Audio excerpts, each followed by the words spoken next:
Hello guys, welcome to dream study. और आप सब कैसे हैं? आई होप आप सब अच्छे होंगे। चलिए आज की क्लास स्टार्ट करते हैं। नंबर सिस्टम आपकी पिछली क्लास हमने दे रखी है, आप प्ले लिस्ट में जाके देख सकते हैं। अगर आप पहली बार हमारे चैनल पे आए हैं तो प्लीज़ चैनल को सब्सक्राइब और लाइक शेयर करिएगा। और हमने आपको वनडे एग्ज़ाम की तैयारी कराना शुरू किया है, तो आपकी अगर कोई भी तैयारी हो आप उसमें जाके देख सकते हैं। हिंदी भी कवर करवाई है और भी सब्जेक्ट आगे कवर करवाते रहेंगे। चलिए तो स्टार्ट करते हैं। नंबर सिस्टम में हमने आपको कुछ कॉन्सेप्ट पहले भी बता रखे हैं और कुछ सवाल भी सॉल्व करवाए थे। आज हम कुछ फार्मूले बताएंगे और सवाल सॉल्व करवाएंगे। चलिए तो देखते हैं। प्रथम n प्राकृतिक संख्याओं का योग।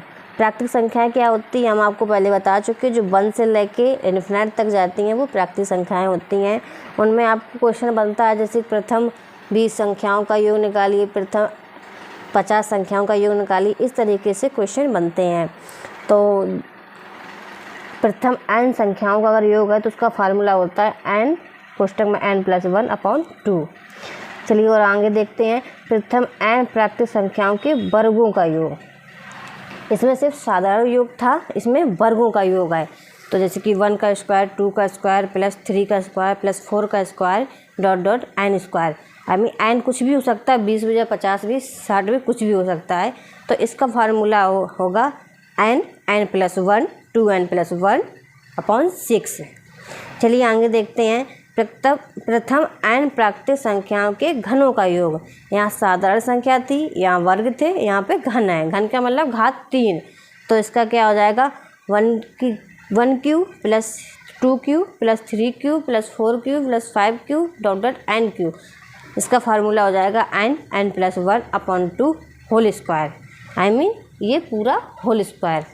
चलिए आगे देखते हैं। प्रथम n सम संख्याओं का योग। सम संख्याएं क्या होती हैं? जो 2 से विभाजित होती हैं। जैसे 2, 4, 6, 8, 10, 12 इस तरीके जो संख्याएं होती हैं वो सम संख्याएं होती हैं। अगर उनका योग निकालना हो तो फार्मूला होता है n कोष्टक में n+1।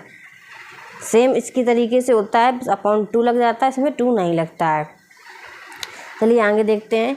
प्रथम n विषम संख्याओं का योग। विषम संख्याएं कौन होती हैं? जो 2 से विभाजित नहीं होती हैं।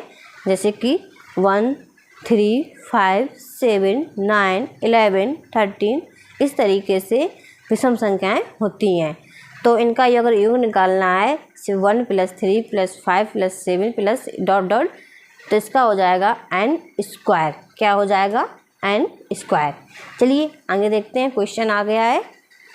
यदि किसी संख्या को 119 से भाग दिया जाए तो शेषफल 19 प्राप्त होता है। यदि उसी संख्या को 17 से भाग देने पर तो शेषफल क्या प्राप्त होता है? ऐसे सवालों में आपको कुछ भी नहीं करना, बिल्कुल भी दिमाग ज़्यादा नहीं लगाना है एक्स्ट्रा वाला। आप सिर्फ 19 में 17 का भाग दे दीजिएगा। 19 में 17 का भाग दे दीजिएगा तो एक बार चला जाएगा और 2 शेष बच जाएगा। बस यही आपका आंसर हो जाएगा। कोई एक्स्ट्रा दिमाग नहीं लगाना है, सीधा इसका जो शेषफल पहले से बच रखा है उसमें से 17 का भाग दे देंगे। आप इसकी जगह कुछ और भी क्वेश्चन आ सकते हैं, आपको हमने एग्जाम्पल दिया है। चलिए आगे देखते हैं। एक संख्या का 1/3 का 3/7 4 था यहाँ पे का 2/3 यदि 30 हो तो उसी संख्या का 20% क्या होगा? का मतलब जो ये का आ रहा है बीच बीच में, इसका मतलब होता है इंटू मतलब गुणा। जैसे मान लीजिए वो संख्या x है, ठीक है, तो x का मतलब गुणा 1/3 गुणा 3/4 गुणा 2/3 बराबर 30। 30 हमको दे रखा है कि उसके बराबर 30 है। और वनडे एग्ज़ाम हमारे जब एग्ज़ाम होते हैं कंपटीशन लेवल के तो टाइम की बहुत ज़्यादा ज़रूरत पड़ती है। सवाल ज़्यादा होते हैं, टाइम बहुत कम दिया जाता है, इसलिए एक ही लाइन में हम इसका 20% भी निकाल दे रहे हैं। हमसे कहा गया है कि किसी संख्या का x का 1/3 का 3/4 का 2/3 का 30 है और उसका 20% निकालना। 20% का मतलब 20/100। तो इसको सॉल्व कर लेते हैं। ये 0 से ये 0 दोनों कट जाएंगे, ये 2 से 2 ये कट जाएगा, ठीक है। ये 3 से ये 3 कट जाएगा, बचा के हमारे पास x इक्वल टू ये वाला 3 बच गया, ये वाले 4 ये वाले 3 भाग में है तो वहाँ पे गुणा पे हो जाएंगे। इस तरीके से अगर हम सॉल्व कर लेंगे तो हमारा आंसर आ जाएगा। चलिए आगे देखते हैं।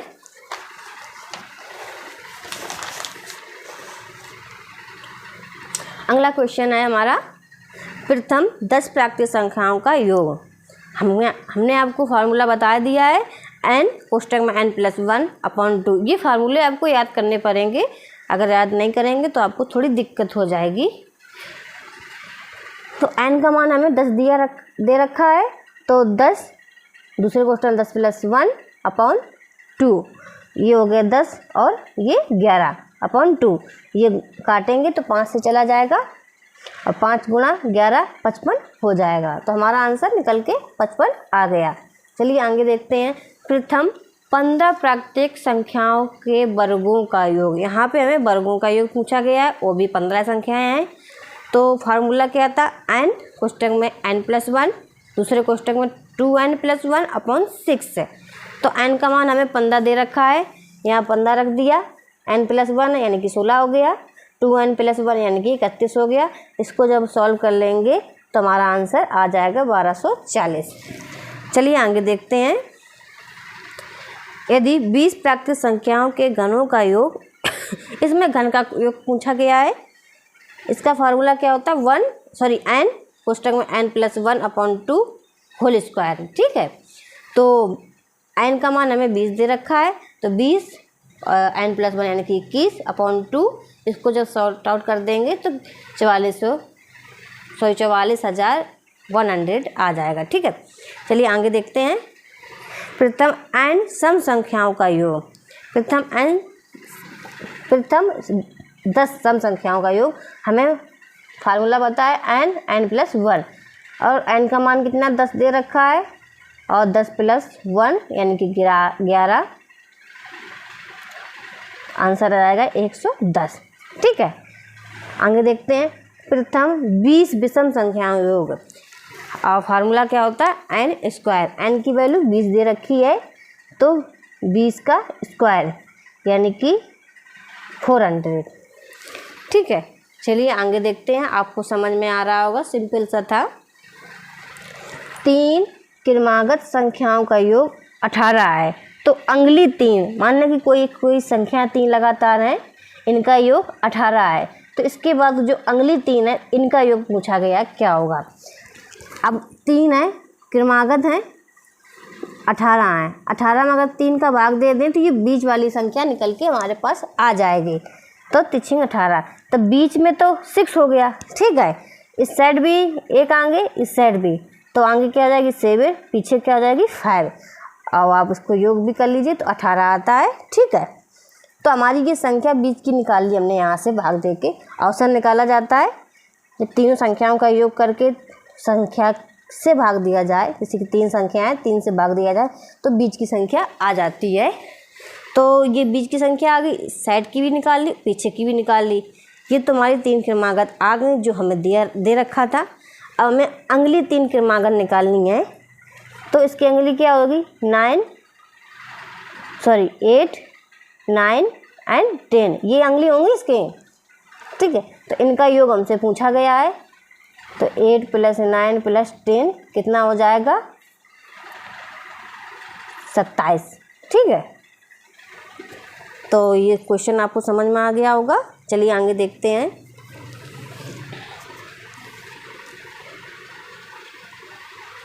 किसी विद्यार्थी को एक संख्या में 12 से गुणा करने को कहा गया, गलती से उसने संख्या को 21 से गुणा कर दिया। 12 21 उसने डिजिट को पलट दिया। ठीक है, और इस प्रकार सही उत्तर से 63 अधिक प्राप्त हुआ।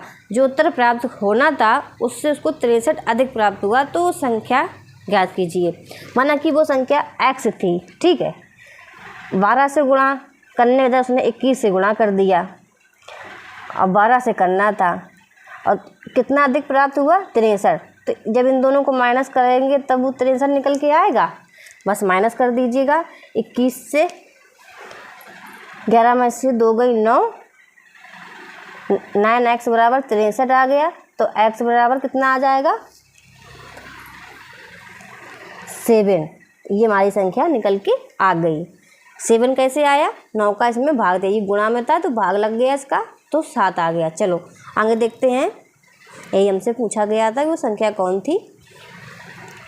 एक भिन्न का अंश 250% बढ़ा दिया जाए और हर भी 300% बढ़ा दिया जाए तो वह भिन्न 7/19 हो जाएगी। तो मूल भिन्न क्या होगी। भिन्न का मतलब क्या होता है, जो संख्याएं p/q के रूप में लिखी हो उसे भिन्न कहते हैं। ठीक है, तो मान लीजिए p/q हमारी भिन्न थी। परसेंटेज का मतलब 100 होता है, अगर बढ़ा दिया तो 100 में ऐड कर दीजिए। तो अंश को कितना बढ़ाया गया है 350, ठीक है, और हर को कितना बढ़ाया गया, सॉरी 250 बढ़ाया गया है, लेकिन परसेंटेज का मतलब 100, तो 100 में ऐड कर दिया जाता है, इसलिए 350 हो गए हैं। यहाँ पे कितने हो जाएंगे 400। ठीक है, तो हमारी भिन्न क्या बन जाती है 7/19, ये बन जाती है। इतना हमसे कहा गया है कि कोई भिन्न थी, उसके हर को 250 बढ़ाया गया था परसेंटेज में, इसलिए 350 कर दिया गया, और 300% बढ़ाया गया, इसलिए इसको 400 कर दिया गया। अब बन क्या जाती है भिन्न वो 7/19। इसको सॉल्व कर लीजिए, आपकी भिन्न निकल के आ जाएगी।